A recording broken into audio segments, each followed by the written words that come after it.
29th. I want to give a shout out to my brother-in-law Peter. Today's his birthday. And today I'm going to read, though, on this feast of St. Peter and Paul, Galatians chapter 1, verse 11. And this is Paul speaking. I want you to know, brothers and sisters, that the gospel preached by me is not of human origin.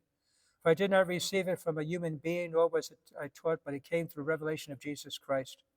For I heard of my former ways of life in Judaism, how I persecuted the church of God beyond measure, and tried to destroy it, and progressed in Judaism beyond many of my contemporaries among my race, since I was even more zealot for my ancestral traditions.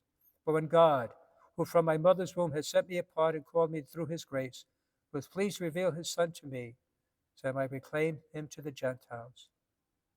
I did not immediately consult flesh and blood, nor did I go to Jerusalem to those who were apostles before me.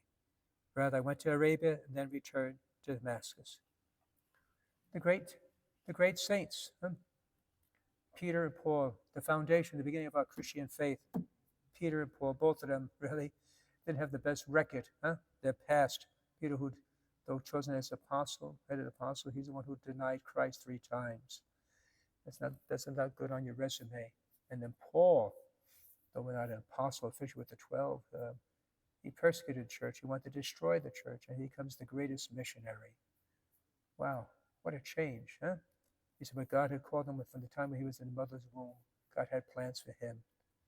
So I don't know what your past is like. I'm sure most of you, like any of us, it's things we're not very proud of, ashamed, disappointed.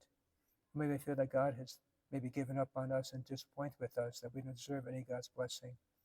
But Peter and Paul show us, these 2 great founders of the church, that despite their past, God uses them in a mighty way. So God can still use you. He holds no grudges. All he asks for us to surrender to him. And may we do that today. Amen.